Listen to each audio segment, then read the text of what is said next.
Dans la tradition chrétienne, il y a 4 évangiles. Mais pour les archéologues, il en existe bien davantage. Tous dissimulés et proscrits par l'Église primitive. Que contiennent ces écritures récemment mises au jour et pourquoi ont-elles été interdites pendant des siècles? Les technologies de pointe nous dévoileront l'histoire secrète du christianisme, enfouie dans les évangiles perdus.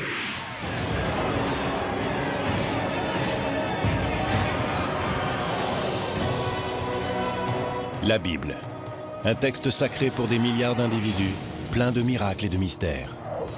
Pourtant, de nouvelles percées en matière de technologie suggèrent que ces incroyables miracles reposent sur des faits. La science peut-elle faire la lumière sur la vérité qui se cache derrière les plus grands mystères de la Bible?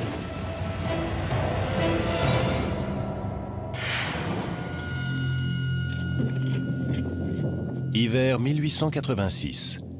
Des archéologues français sont à la recherche d'objets dans la partie chrétienne d'un cimetière de Haute-Égypte.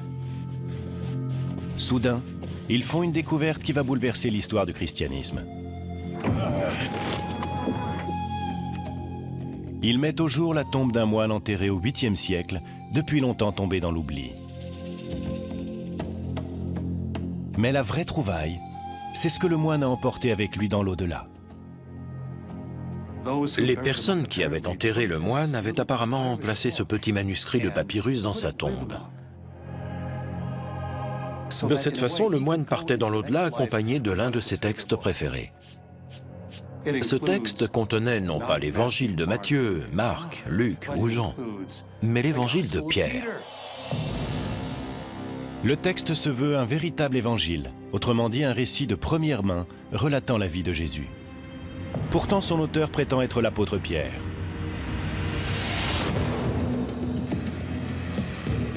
Pendant près de 2000 ans, tout ce que les chrétiens savaient de Jésus provenait des évangiles contenus dans la Bible chrétienne.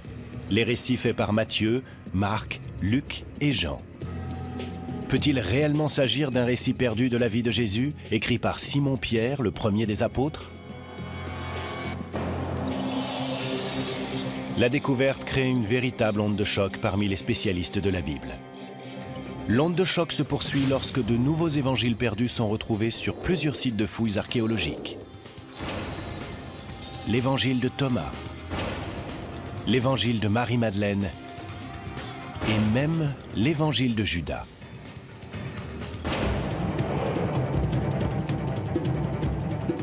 La découverte des évangiles perdus révèle aussi une lutte secrète, aujourd'hui oubliée, mais jadis capitale. Une lutte pour le fondement du christianisme. D'un côté se trouve un groupe fervent qui préconise une relation spirituelle directe avec Dieu et qui s'appuie sur ses propres évangiles. De l'autre, un christianisme orthodoxe qui se hiérarchise et qui ne reconnaît l'existence que de 4 évangiles. L'issue de ce conflit sera décisive pour l'avenir du christianisme.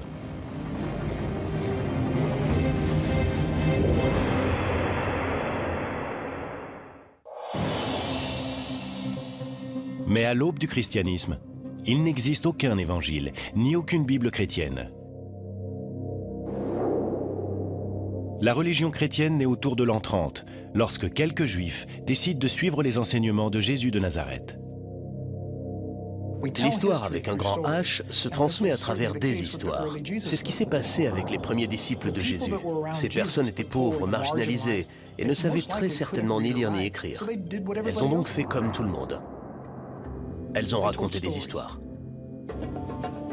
Les gens parlaient entre eux. Toi qui as connu Jésus, que t'a-t-il dit lorsque tu l'as rencontré? Est-ce que tu as fait route avec lui? Tu te rappelles ce qui s'est passé? Moi, j'ai entendu dire que... Les récits de la vie de Jésus n'ont pas été écrits avant des décennies. Les spécialistes pensent que le tout premier évangile, celui de Marc, a été rédigé autour de l'an 70, 40 ans après la mort de Jésus. Mais ce n'était pas le seul. En l'an 200 après Jésus-Christ, ces écritures ne se résumaient pas à 4 évangiles. Il pourrait y en avoir eu près de 50.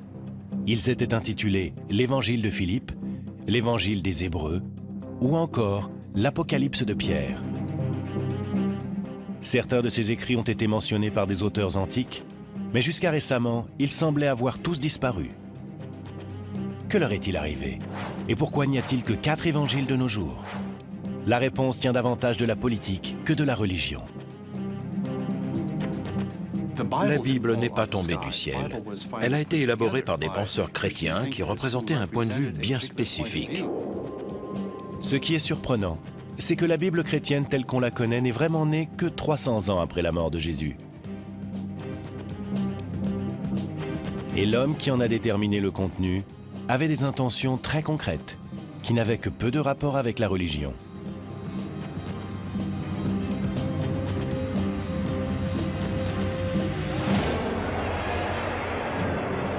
En l'an 312, un empereur romain du nom de Constantin, un païen qui croit en plusieurs dieux, prétend avoir eu une vision de la croix avant une bataille.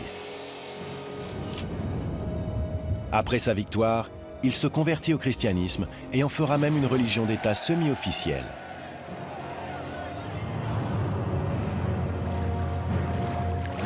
Constantin veut exploiter cette nouvelle religion afin d'unifier un empire romain qui se désagrège. À cette époque, le christianisme est une religion très peu organisée, composée de communautés aux croyances diverses et qui se base sur des textes différents. Une situation que l'empereur veut changer.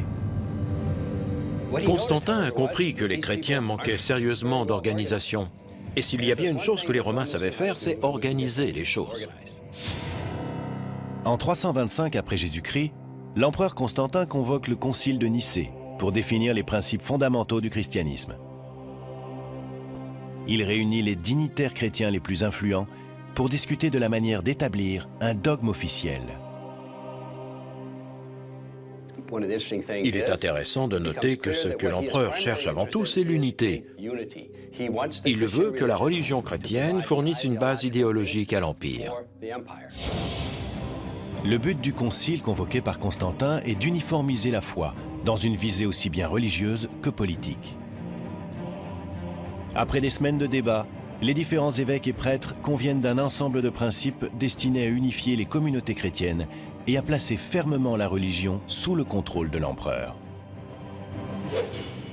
Il a alors fait usage de son autorité et il a dit à tout le monde, « Voilà, nous y sommes ». Les choses changent radicalement sous Constantin. On assiste à une redéfinition complète de la notion de Dieu. À partir de ce moment-là, Dieu est le protecteur de l'État, et l'État va ensuite utiliser la religion à ses propres fins pour s'unifier, parce que sans unité, il est très difficile de gouverner. Constantin veut aussi faire de l'ordre dans les Écritures et ne conserver que celles qu'il considère comme adaptées à cette nouvelle religion d'État.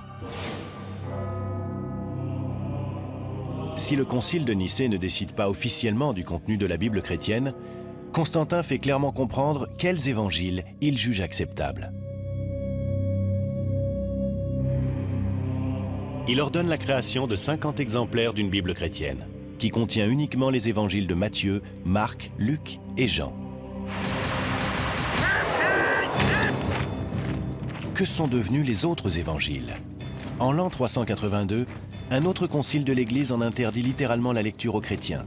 Sous le règne de l'empereur chrétien Théodose, tous les autres évangiles sont considérés comme hérétiques.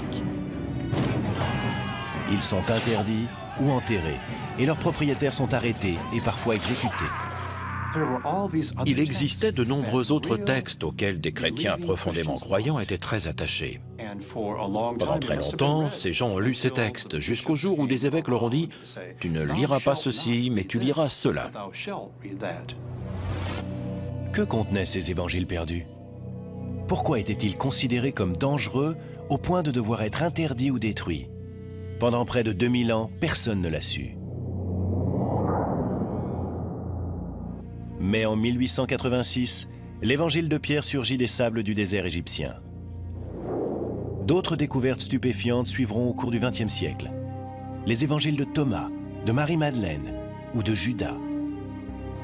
Ces évangiles perdus, dits apocryphes, donnent une vision inédite de Jésus. Ils offrent une approche différente de la spiritualité et révèlent l'existence d'une doctrine disparue du christianisme qui a un jour menacé les fondements de la foi chrétienne elle-même.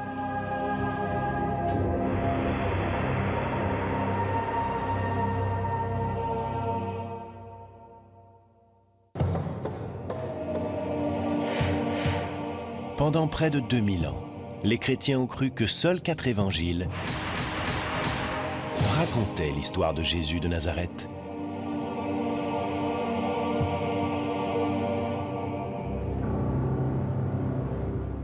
En 1886, l'évangile de Pierre est le premier évangile perdu à être retrouvé depuis des siècles.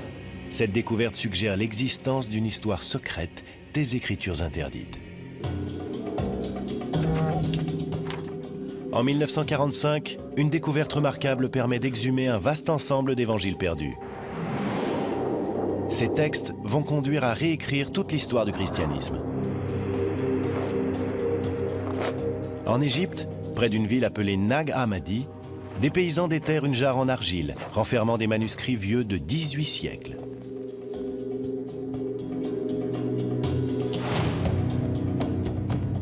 La jarre contient 52 textes différents intitulés « Les Actes de Pierre », « L'Apocalypse de Jacques » ou encore « l'Évangile de Thomas ». Ces textes sont de véritables évangiles perdus. Ils ont été mentionnés par certains auteurs de l'Antiquité, mais ont sans doute été mis à l'index quand Constantin a décidé de réglementer la nouvelle religion en l'an 325. Jusqu'à ce jour, ces écritures n'étaient qu'une légende.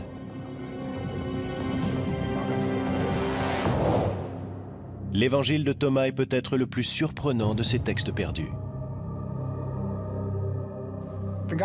L'évangile de Thomas est un document fascinant. C'est un texte qui a été traduit du grec en langue copte et qui est composé de paroles de Jésus. On retrouve une bonne partie de ce qui est dit dans l'évangile de Thomas dans le Nouveau Testament. La seule différence, c'est que l'évangile de Thomas est un évangile gnostique. Les gnostiques formaient une secte des premiers siècles du christianisme qui mettait l'accent sur le mysticisme et qui refusait bon nombre des préceptes de la hiérarchie chrétienne naissante. Pour les gnostiques, le salut venait d'une connaissance secrète. Était un vrai disciple de Jésus celui qui accédait à cette connaissance. Gnosis est un terme grec qui signifie connaissance. Gnostique veut dire celui qui sait. Les gnostiques étaient avant tout des mystiques. Et s'ils pouvaient accéder à cette paix de Dieu, à cette véritable humanité à l'intérieur d'eux-mêmes, ils n'avaient absolument pas besoin de prêtres ni d'évêques. Ils pouvaient très bien s'en passer. Dans l'évangile de Thomas, Jésus semble transmettre un message étrange, un enseignement secret bien différent de celui des évangiles canoniques. Les évangiles traditionnels nous enseignent que Jésus est le seul Fils de Dieu. L'évangile de Thomas suggère que nous pouvons tous devenir des fils de Dieu. On y lit « Quand vous vous connaîtrez, alors vous serez connus et vous comprendrez que vous êtes les enfants du Père qui est vivant. » En d'autres termes, si Jésus peut être considéré comme Fils de Dieu, alors nous aussi, nous sommes tous fils et filles de Dieu. Il n'a rien que nous ne puissions pas avoir. Nous pouvons avoir la même relation avec le divin. Nous pouvons faire un avec Dieu. L'évangile de Thomas préconise une relation personnelle avec Dieu, sans passer par des églises organisées, des prêtres et des évêques.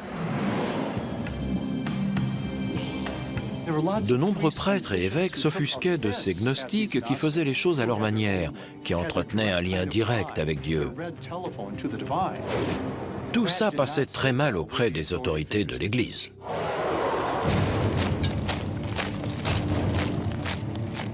Et c'est peut-être pour cela que l'évangile de Thomas a été considéré comme une hérésie. L'indépendance des croyances gnostiques fragilisait la hiérarchie de l'Église. Les gnostiques jugeaient leurs propres évangiles tout aussi fondés, sinon plus, que ceux de Matthieu, Marc, Luc et Jean. Et dans le cas de l'évangile de Thomas, ils avaient peut-être raison. Lorsque ces évangiles gnostiques sont découverts en 1945, un problème délicat se pose. L'évangile perdu de Thomas pourrait être plus vieux que ceux de Matthieu, Marc, Luc et Jean. Il y a un débat parmi les spécialistes concernant la datation de l'évangile de Thomas. Ce que nous savons, c'est qu'il existe des papyrus grecs très anciens de l'évangile de Thomas. Il semble que certains fragments de cet évangile soient extrêmement vieux. En fait, certains fragments de l'évangile de Thomas pourraient remonter au tout début de l'Église. La plupart des spécialistes pensent que les 4 évangiles traditionnels ont été écrits dans la génération qui a suivi la mort de Jésus, 40 à 60 ans après les événements. Mais l'évangile de Thomas pourrait être plus ancien, compte tenu de sa forme plus simple. La différence entre l'évangile de Thomas et ceux du Nouveau Testament, c'est que l'évangile de Thomas ne contient que des paroles de Jésus. Il ne contient aucun miracle ni aucune histoire de la vie de Jésus. Le fait que cet évangile ne soit qu'un recueil des paroles de Jésus pourrait indiquer qu'il est plus ancien et que les éléments narratifs contenus dans les autres évangiles ont été écrits plus tard. Si l'évangile de Thomas est vraiment plus ancien que les 4 évangiles canoniques, cela signifie-t-il qu'il est plus fidèle au message de Jésus? Et si c'est le cas, cela veut-il dire que la Bible chrétienne est incomplète? Pour tenter de le savoir, il s'agit de déterminer la date exacte à laquelle l'Évangile a été rédigé. À l'Institut conservatoire des musées de la Smithsonian Institution, une équipe de spécialistes et de scientifiques est chargée de découvrir les secrets que renferment les documents anciens. Nos scientifiques, un peu à la manière de détectives, examinent ces documents à l'aide de différents outils afin de déterminer précisément leur nature et d'où ils proviennent.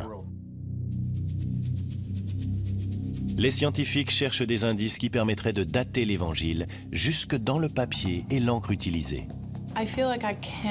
Parfois, j'ai l'impression d'entrer dans la tête de celui qui a réalisé le document. Un conservateur doit en quelque sorte être capable de remonter le temps. Vous avez un objet qui est devant vous, il vous est parvenu dans un état bien précis, et il faut que vous déterminiez tout ce qui lui est arrivé. L'évangile de Thomas retrouvé à Nag Hammadi a fait l'objet d'une datation au carbone 14. On a ainsi découvert que le manuscrit remontait à une période comprise entre l'an 300 et l'an 400.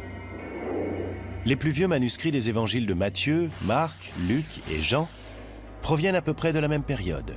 Mais les spécialistes s'accordent à dire que tous ces évangiles sont sans doute des copies de textes bien plus anciens, car des auteurs antiques y font référence autour de l'an 150. Il est difficile de dater précisément l'évangile de Thomas, et sa datation est sujette à controverse. Est-il plus ancien et plus fidèle que ceux de Matthieu, Marc, Luc et Jean? Tant qu'une copie plus ancienne n'aura pas été découverte, cela restera un mystère. Mais quel que soit son âge, l'évangile de Thomas révèle un conflit entre 2 camps au sein du christianisme. Matthieu, Marc, Luc et Jean sont les étendards de l'Église traditionnelle, mais une tradition veut que les gnostiques aient eu l'appui de Marie-Madeleine elle-même.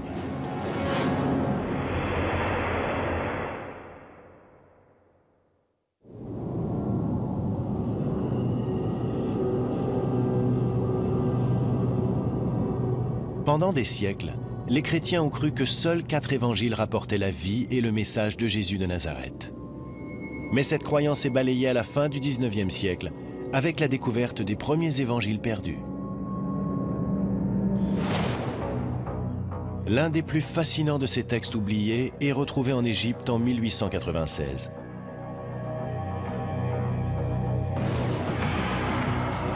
Et l'auteur de cet évangile a de quoi surprendre.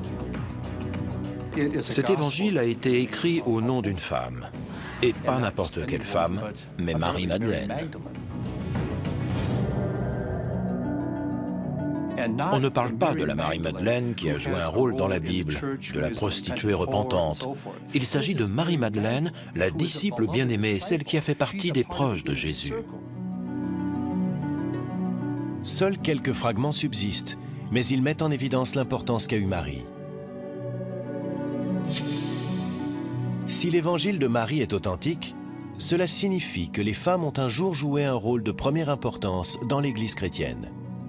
Cela veut dire que Marie-Madeleine n'était pas une ancienne prostituée, mais qu'elle était à la tête des apôtres. Et dans une religion dominée depuis des siècles par les hommes, cela signifie que l'évangile le plus important est attribué à une femme. L'évangile de Marie rapporte en détail les enseignements que Jésus transmet secrètement à Marie.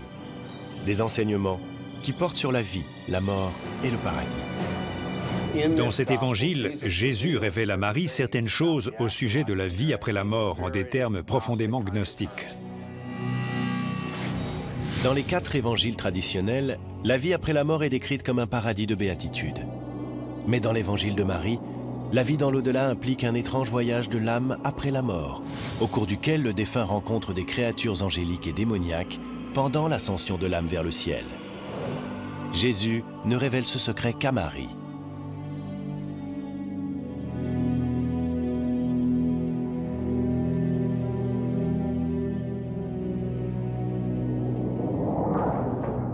On lit dans le texte que Pierre, le premier des apôtres, réagit violemment en entendant une telle révélation.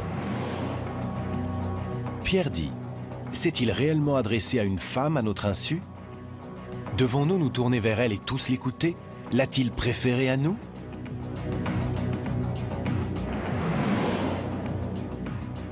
Les apôtres ne tiennent pas compte des réserves de Pierre et soutiennent Marie en disant, « Si le Sauveur l'a rendue digne, qui es-tu pour la rejeter ?»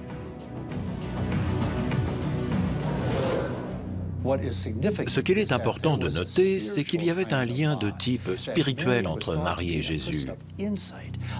Marie était considérée comme une personne perspicace, influente, quelqu'un qui savait motiver les autres. C'était là son véritable don. Elle comprenait l'esprit de Jésus et elle a su communiquer cela. Cet évangile nous donne un point de vue très différent du message de Jésus et il présente Marie-Madeleine comme celle qui comprend ce point de vue bien mieux que tous les autres disciples.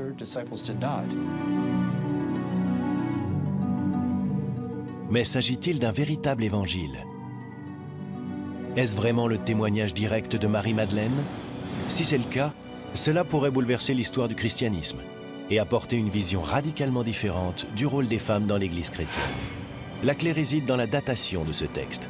Est-il plus ancien que les 4 évangiles canoniques? Et peut-il avoir été écrit par Marie-Madeleine elle-même?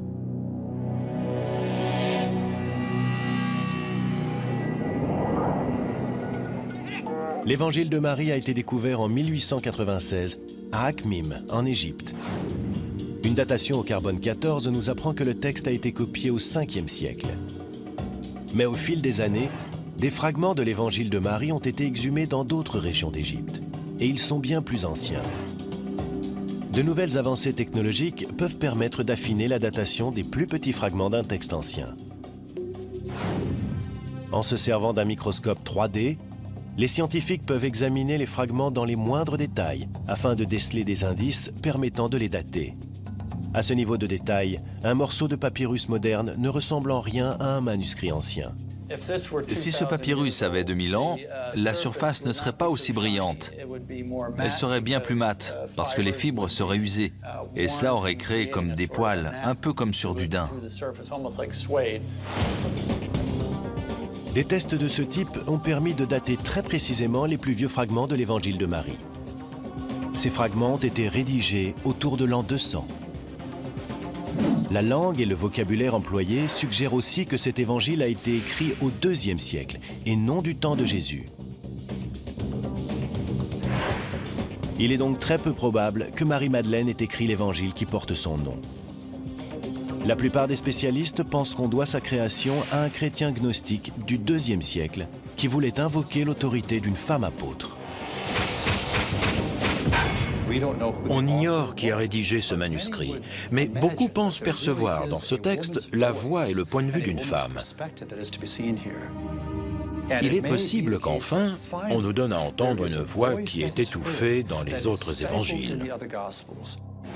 Le plus important peut-être, c'est que l'évangile de Marie révèle l'existence d'un conflit au sein de l'Église primitive au sujet du rôle des femmes. L'autorité exercée par les femmes dans les premiers siècles de l'histoire chrétienne est un thème passionnant à étudier, et l'évangile de Marie témoigne de cette autorité. Le fait que Marie exerce une autorité tout en étant une femme est un concept révolutionnaire dans l'Église primitive. L'existence d'un évangile de Marie indique qu'il y avait des groupes tels que les gnostiques qui étaient bien plus ouverts à l'idée d'intégrer les femmes dans leur communauté pour qu'elles en deviennent des membres à part entière. Certains membres de l'Église orthodoxe qui émergeaient à cette époque s'en plaignaient. Ils se disaient « Quoi? Il y a des femmes qui administrent les sacrements? Il y a des femmes ordonnées parmi les gnostiques? Quelle honte !» Les gnostiques, eux, ne voyaient aucune honte à cela. Le fait qu'il existe un évangile de Marie est parfaitement en accord avec leur doctrine.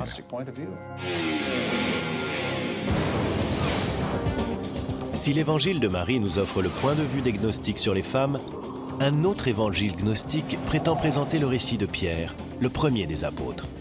Il semble révéler le secret de ce qui s'est réellement passé lors de la résurrection de Jésus.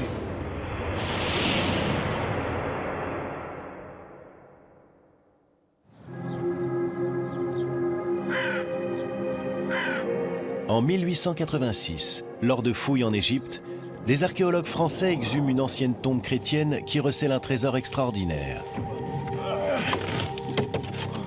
Entre les mains d'un moine du 8e siècle se trouve un manuscrit intitulé « L'Évangile de Pierre ». C'est l'un des tout premiers évangiles perdus à être découvert. S'agit-il vraiment d'un récit perdu de la vie de Jésus, écrit par Simon-Pierre, le premier des apôtres? Si tel est le cas, cela changerait l'histoire du christianisme, car l'évangile de Pierre nous livre une version bien différente de la vie de Jésus. Ce texte est très précieux et très intéressant. Il contient une histoire ancienne, mais une histoire complètement différente.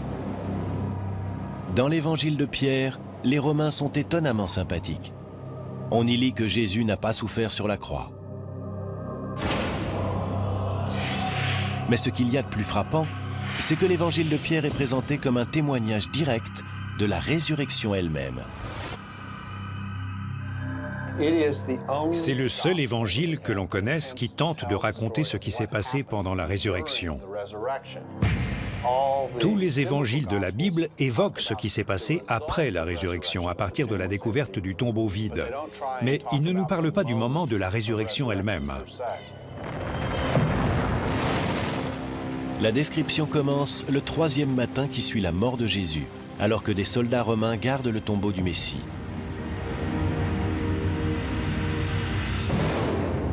L'évangile de Pierre raconte: le tombeau s'ouvrit et les soldats le virent car ils montaient la garde.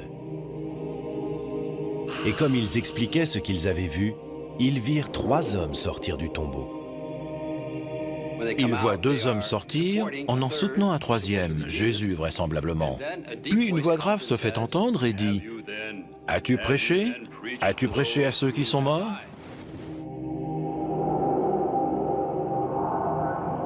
La résurrection prend fin lorsque Jésus et les 2 hommes s'élèvent vers le ciel, tandis que les témoins regardent abasourdis.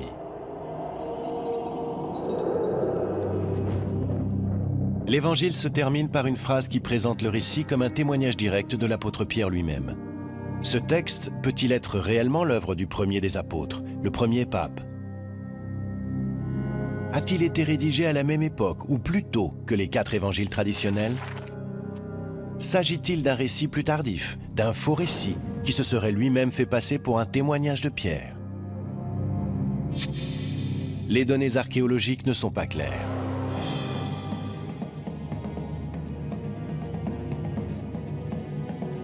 Le manuscrit découvert en 1886 a été daté du 8e siècle, soit 7 siècles après la mort de Jésus et de l'apôtre Pierre. Des fragments ont été retrouvés sur d'autres sites. Ils remontent environ à l'an 500 et ne peuvent donc pas avoir été écrits directement par l'apôtre. Mais l'évangile a été mentionné par les premiers auteurs chrétiens. Un évêque dans l'actuelle Turquie a cité nommément ce texte autour de l'an 190. On peut donc faire remonter cet évangile jusqu'au 2e siècle, mais pas davantage. Selon toute vraisemblance, le texte a été composé au début du 2e siècle. On pense qu'il date du début du 2e siècle parce qu'il contient des éléments des 4 évangiles canoniques. Les histoires racontées dans l'évangile de Pierre sont si proches de celles des autres évangiles qu'il semble probable qu'elles aient été simplement copiées. quiconque a écrit cet évangile au IIe siècle a prétendu qu'il s'agissait de l'œuvre de l'apôtre Pierre afin de lui donner plus d'autorité. Dans le monde antique, c'était une pratique courante. Quand quelqu'un voulait faire part d'une idée qu'il croyait être vraie ou qu'il voulait à tout prix transmettre aux premiers chrétiens, il ne le faisait pas dans sa propre voix, mais à travers la voix d'une autre personne qu'il considérait comme faisant autorité. À cet égard, l'évangile de Pierre n'est pas un texte authentique, mais un faux. Cela nous amène à un point important et troublant. Si l'évangile de Pierre n'est pas authentique, alors ceux de Matthieu, Marc, Luc et Jean ne le sont sans doute pas non plus. On ne sait pas qui sont leurs auteurs, mais ces évangiles ont été rédigés au nom de Matthieu, Marc, Luc et Jean, parce que c'étaient les grandes figures du passé. Mais c'est un fait, ils n'ont très certainement pas été composés par Matthieu, Marc, Luc et Jean. La plupart des spécialistes s'accordent à dire que même les 4 évangiles canoniques n'ont pas été écrits par les apôtres dont ils portent le nom, mais par des disciples de ces apôtres. Si les évangiles de Matthieu, Marc, Luc et Jean n'ont en fait pas été écrits par les apôtres, cela signifie-t-il que l'évangile de Pierre ou l'évangile de Marie peuvent être considérés comme tout aussi authentiques? La réponse à cette question reste floue pour les historiens. Mais certains éléments contenus dans l'évangile de Pierre laissent penser qu'il ne peut pas être le témoignage de quelqu'un, et encore moins de l'apôtre Pierre. Le texte nous livre un contenu douteux. Dans la scène de la résurrection, Jésus et les 2 anges sont décrits comme s'étirant au-delà des cieux. Et derrière Jésus, la croix émerge du tombeau et parle. L'Évangile dit « Ils entendirent une voix venue des cieux. As-tu prêché à ceux qui se sont endormis ?» Et la réponse vint de la croix « Oui ». L'évangile de Pierre était bien trop fabuleux. Ces hommes immenses dont la tête dépasse les cieux et cette croix qui parle, tout ça était bien trop gros pour que qui que ce soit y croie. L'Église primitive recherchait la simplicité et la sobriété. C'est peut-être l'une des raisons pour lesquelles l'évangile de Pierre n'est pas reconnu comme tel lors du concile de Nicée convoqué par Constantin. Pourtant, des groupes de chrétiens fervents continuent d'y voir un texte sacré, au point de le placer dans la tombe d'un moine autour de l'an 700. J'aime à penser qu'il y a eu un moine qui s'est accroché à ce texte non seulement sur terre, mais aussi dans l'au-delà.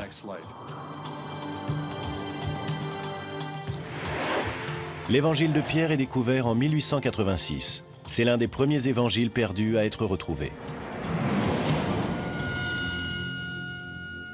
La plus récente découverte d'évangiles apocryphes ne date que de 2006. Un texte qui provoque immédiatement la controverse, car il aurait été écrit par celui qui a trahi Jésus, Judas.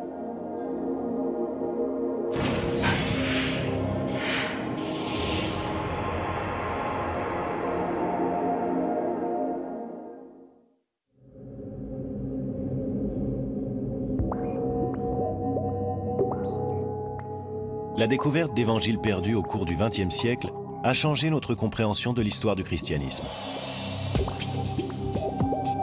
Mais l'un de ces textes récemment découverts met en doute les fondements même des croyances chrétiennes traditionnelles.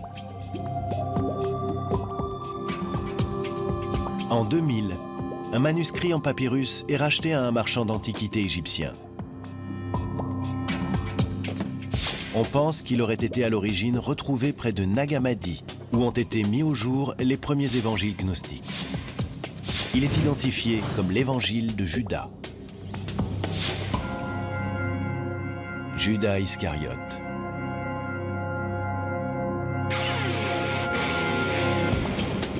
Quand l'Évangile a été publié, on a lu partout que Judas était en fait un héros. Il n'était plus celui qui avait trahi Jésus, comme on le décrivait dans les évangiles bibliques, mais celui qui était loué dans les cieux parce qu'il avait simplement accompli la volonté de Dieu. Dans le récit qui est traditionnellement fait de la crucifixion, Judas livre Jésus aux Romains. Dès lors, il est considéré comme un traître.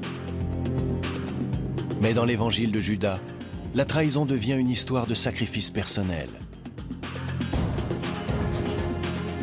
Dans ce texte, Jésus voit en lui le plus sage des apôtres.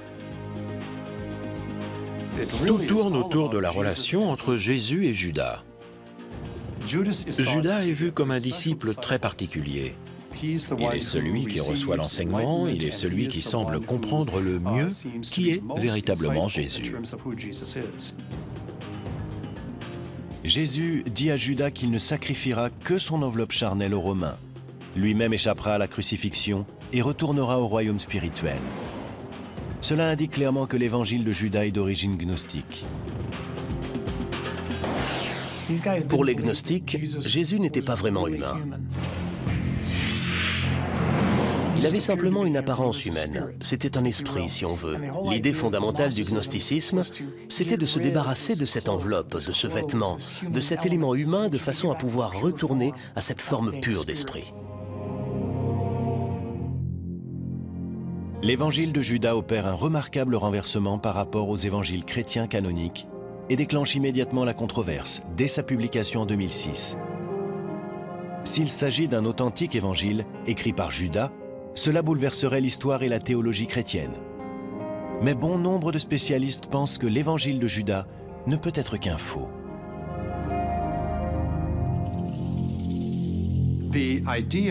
L'idée qu'il puisse exister un évangile de Judas Iscariote a quelque chose de tellement provocateur que beaucoup de gens se sont posé des questions.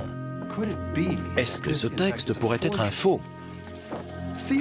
Théoriquement, quelqu'un qui aurait un sens de l'humour diabolique ou qui voudrait jouer un tour au monde entier pourrait très bien prendre un papyrus ancien, composer un texte et piéger tout le monde.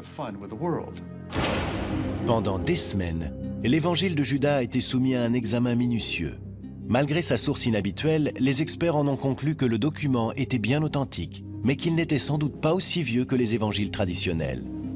Les spécialistes estiment que le manuscrit de l'évangile de Judas date d'une période comprise entre l'an 280 et l'an 330, soit près de 300 ans après la mort de Judas. De toute évidence, ce texte n'est pas un témoignage direct et a été composé après les 4 évangiles canoniques, au cours du IIe siècle. Mais la création de l'évangile de Judas souligne le conflit croissant entre les chrétiens gnostiques et l'Église traditionnelle autour de l'an 300.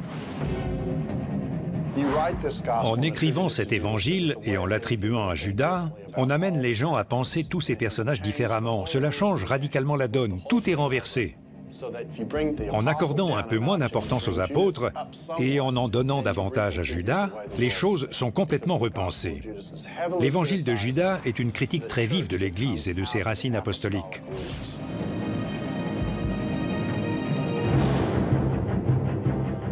En utilisant la voix de Judas, l'auteur gnostique anonyme veut frapper les croyances chrétiennes orthodoxes en plein cœur. Alors que les chrétiens gnostiques multiplient les provocations, les autorités de l'Église orthodoxe commencent à organiser leur riposte.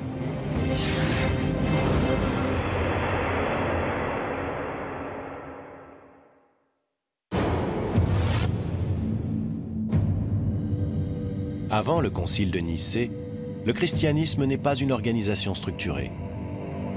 Pendant ces 3 premiers siècles, la religion chrétienne est faite de croyances variées qui s'appuient sur des évangiles très divers.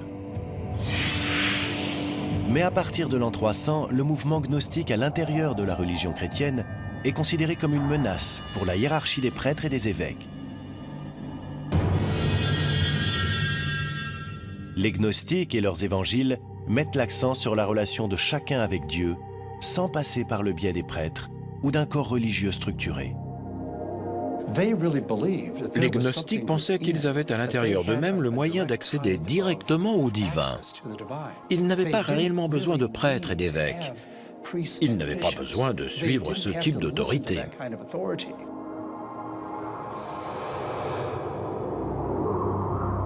Mais c'est peut-être cette importance accordée par les gnostiques au mysticisme et à la révélation personnelle qui va les conduire à leur perte. Au lieu de bâtir une communauté et de gagner des adeptes, le cercle fermé des gnostiques commence à perdre de son influence politique. Pendant ce temps, la hiérarchie chrétienne qui se met en place attire l'attention des dirigeants romains.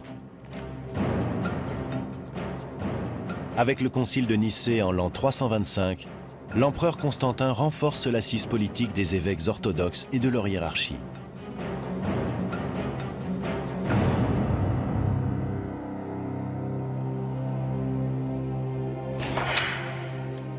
Les 4 évangiles de Matthieu, Marc, Luc et Jean sont retenus.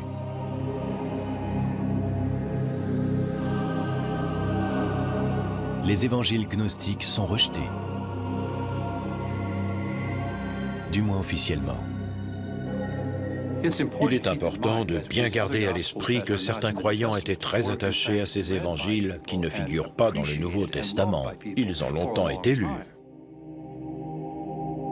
Mais que nous dit cette évolution fondamentale du Nouveau Testament de la légitimité des évangiles perdus? L'étude des évangiles perdus est tout à fait fascinante. Elle nous aide à comprendre les pressions culturelles qui s'exerçaient au sein du christianisme. C'est assez passionnant d'imaginer ce qui aurait pu se passer à Nicée et par la suite si c'était une perspective gnostique qui l'avait emporté. Je pense que le fait d'être un disciple de Jésus aurait eu une dimension plus mystique, quelque chose de plus intime.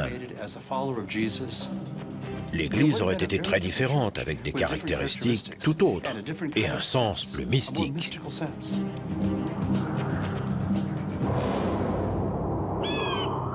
Mais les gnostiques ne l'ont pas emporté lors du concile de Nicée.